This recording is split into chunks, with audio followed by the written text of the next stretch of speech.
says he has created the heavens without supports that you can see, and has cast El-Ka onto the earth firm mountains, Rawasya, lest it should shake with you. In the prophets, the Lenabiyah, 21:31, as one of 7 warnings, we read, and we have set on the earth firm mountains, lest it should shake with you, with them. Finally, in the B, Nahl 16:15, says, and he has cast El-Ka onto the earth firm mountains, Rawasya, lest it should shake with you. We see then that the believers and unbelievers are told that Allah has done this great thing. He's thrown down and placed the mountains so that the earth will not shake violently with them. Therefore, we must ask ourselves, what did they understand? In the next 2 verses, another picture is given. The news, Anaba 78:6-7. Have we not made the earth an expanse and the mountains as stakes, El-Jibala Otadan, as those used to anchor a tent in the ground? And then the overwhelming, El-Ghashiyah 88:17-19. Do they, the unbelievers, not look at the mountains, El-Jibal, how they've been pitched like a tent? Here men are told that the mountains are placed as tent pegs. Tent pegs keep the tent stable. So again, the idea is put forward that the mountains will keep the earth from shaking. A third picture is presented in the word Rawasya, used for mountains. This word comes from the Arabic root arsa, and the same root is used for the Arabic word for anchor. To throw out or cast the anchor is El-Ka al-Mirsa. So instead of cast the anchor to keep the ship from moving, we have cast the mountains to keep the earth from shaking. From these pictures, it is clear that Muhammad's followers understood that the mountains were thrown down like tent pegs to keep a tent in place, like an anchor to hold a ship in place, to stop the earth from moving, i.e. limit earthquakes. But in fact, this is false. The forming of mountains causes earthquakes. Therefore, these verses present a definite problem.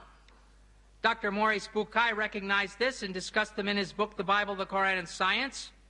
After quoting the above verses about mountains, he says, modern geologists describe the folds in the earth as giving foundation to the mountains, and the stability of the earth's crust results from this phenomenon of these folds. When asked about this, Professor of Geology Dr. David A. Young says, while it is true that many mountain ranges are composed of folded rock, and the folds may be of large scale, it's not true that the folds render the crust stable. The very existence of the folds is evidence of instability in the crust. In other words, mountains don't keep the earth from shaking. Their formation caused and still causes the surface of the earth to shake. Geological theories at the present time propose that the hardened crust of the earth is made of sections or plates, which slowly move in relation to each other. Sometimes the plates separate, like North and South America separating from Europe and Asia, and Europe and South Africa. And sometimes they go together, and they slide next to each other, and they bump into each other. And then they cause earthquakes. An example this time of mountain formation is found in the Middle East, where the migration of Arabia toward Iran has resulted in the Zagros range in Iran. In many parts of the world, as one travels along the roads, one sees a hillside where the sandstone layers, which were horizontal when they were deposited, are now sticking up at angles. And so here you can see these sandstone layers, which were horizontal in the beginning, now they're sticking up at 75 degrees, where they were pushed up there by an earthquake, by the mountains being formed.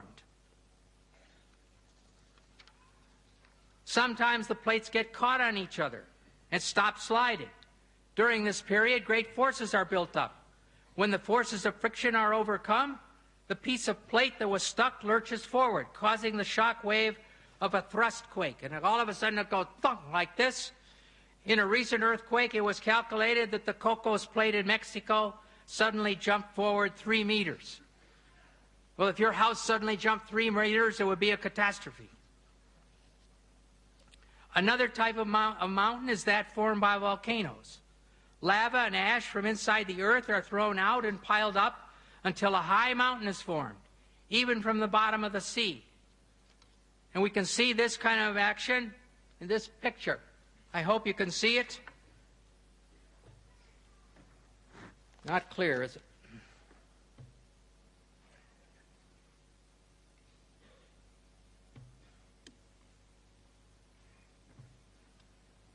The ocean crust is right here, and the continental crust is there, and the oceanic crust is going down under the continental crust, and mountains have been formed here.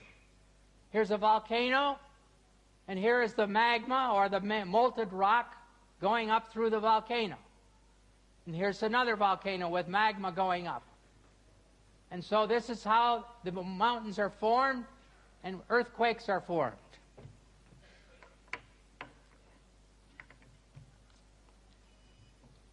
In the case of some igneous mountains, molten rock intrudes into the throat of a volcano opening and cools, form a relatively dense intrusion, which extends below the surface of the earth.